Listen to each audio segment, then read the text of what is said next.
Hello everyone, welcome to our channel. আশা করি তোমরা সকলে ভালো আছো, আমিও ভালো আছি। দেখে নাও আজ আমি তোমাদেরকে কি রান্না করে দেখাচ্ছি। গরমকাল চলে আসলে খাওয়া নিয়ে হয়ে যায় অসুবিধে।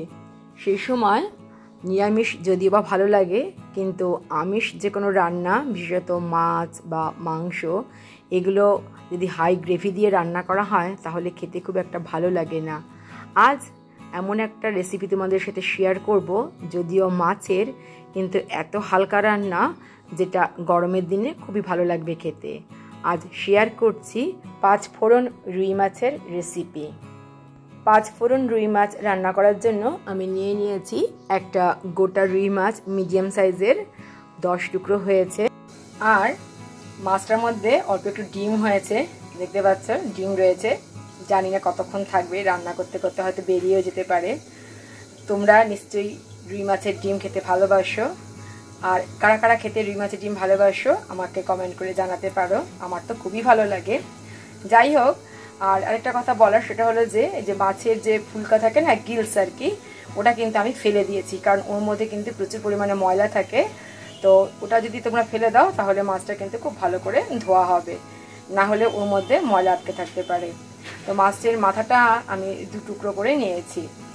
এবার মাছটা আমি নুন আর হলুদ দিয়ে ভালো করে মেখে নেব।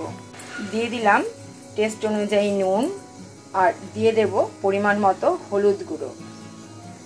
এইবার নুন আর হলুদ দিয়ে মাছটা আমি খুব ভালো করে মেখে নেব। নুন আর হলুদ দিয়ে খুব ভালো করে মাছটা মেখে নেওয়া হয়ে গেছে। এবার এটা এক সাইড করে রেখে দিচ্ছি। কড়াইতে দিয়ে দিচ্ছি 3 টেবিল স্পুন সর্ষের তেল। এই মাছটা সর্ষের তেলেই ভালো হবে, আর যেহেতু অনেকগুলো মাছের পিস তাই একটু বেশি তেল দেওয়া হলো। তেলের থেকে কাঁচা গন্ধটা চলে যাওয়ার পরে আমি এর মধ্যে দিয়ে দিচ্ছি নুন হলুদ দিয়ে মেখে রাখা মাছ। যেহেতু অনেকগুলো মাছের পিস, তাই প্রথমবারে একসাথে ভাজা যাবে না, দুবার করে ভাজতে হবে। আর এই মাছটা আমি একটু কড়া করে ভাজবো, যেহেতু আঁশওয়ালা মাছ। আর তোমরা অবশ্যই ভাজবে নিজেদের টেস্ট অনুযায়ী। দেখে বোঝাই যাচ্ছে যে মাছটা ভাজা হয়ে গেছে, কারণ রং কিন্তু চেঞ্জ হয়ে গেছে। মাছ ভাজাটা আমি তুলে নিচ্ছি, আর দেখো তোমাদেরকে দেখাচ্ছি এই রকম মাছটা ভেজেছি। মাছ ভাজা তুলে নেওয়ার পরে এবার আমি ভেজে নিচ্ছি আলুটা আমি নুন আর হলুদ দিয়ে মেখে রেখেছি। দেখাই যাচ্ছে আলুটাও খুব ভালো করে ভাজা হয়ে গেছে। এবার আলু ভাজাটা আমি তুলে নিচ্ছি। আলু ভাজা তুলে নেওয়ার পরে এবার আমি ভেজে নিচ্ছি পটলটাও কেটে ধুয়ে আমি নুন হলুদ মাখিয়ে রেখেছিলাম। দেখাই যাচ্ছে পটলটাও খুব ভালো করে ভাজা হয়ে গেছে। এবার পটল ভাজাটা আমি তুলে নিচ্ছি। পটল ভাজা তুলে নেওয়ার পরে এবার আমি দিয়ে দিচ্ছি 5 ফোড়ন, একটু ফ্রাই করে নেব। দিয়ে দিচ্ছি গ্রেট করে রাখা আদা। আমি আদাটা গ্রেট করে দিলাম, ইচ্ছে করলে তোমরা আদা কিন্তু বেটেও দিতে পারো। আদার কাঁচা গন্ধে চলে যাওয়ার পরে আমি এর মধ্যে অ্যাড করে দিচ্ছি বেশ বড় সাইজের একটা টমেটো, আমি টুকরো টুকরো করে নিয়েছি সেটা। আর টেস্ট অনুযায়ী নুন দিয়ে একটু নাড়াচাড়া করে নেবার পরে অ্যাড করে দিচ্ছি সব গুঁড়ো মশলাগুলো। প্রথমে দিলাম হলুদ গুঁড়ো, তারপরে দিয়েছি জিরে গুঁড়ো, নেক্সট আমি অ্যাড করে দিয়েছি ধনে গুঁড়ো, আর সবশেষে দিয়েছি লাল লঙ্কার গুঁড়ো। ঝালটা অবশ্যই দেবে তোমরা নিজেদের টেস্ট অনুযায়ী। সমস্ত গুঁড়ো মশলার পরিমাণ ছিল 1 টিস্পুন করে। একটু জল দিয়ে আমি মশলাটা খুব ভালো করে কষিয়ে নিচ্ছি। জল যদি না দাও দেখবে মশলাটা পুড়ে যাবে। যাই হোক, এখন আমি তোমাদেরকে 4 থেকে 5 মিনিট পরে দেখাচ্ছি। দেখতেই পাচ্ছ মশলাটা কিন্তু খানিকটা কষে এসছে, আরও একটু কষতে হবে। কিন্তু এই অবস্থায় আমি অ্যাড করে দিচ্ছি ভেজে রাখা আলু আর পটল। এবার আলু পটলের সাথে মশলাটা জাস্ট কয়েক সেকেন্ড একটু সাঁতলে নেব, যাতে মশলার ফ্লেভারটা আলু পটলের মধ্যে ঢুকে যায়।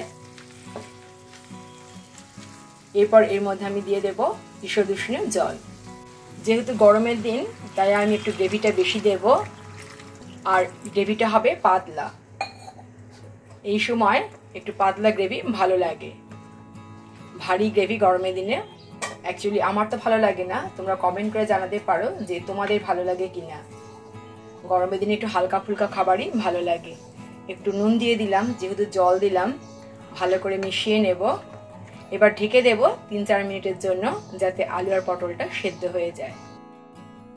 এখন 4 মিনিট পর তোমাদেরকে দেখাচ্ছি। দেখতেই পাচ্ছ একদম টকবক করে ফুটছে। এবার এর মধ্যে আমি দিয়ে দেব ভেজে রাখা মাছ, দিয়ে দেব 2 আস্ত কাঁচা লঙ্কা, আর দেব ধনেপাতা কুচি। ভালো করে মিশিয়ে দেব।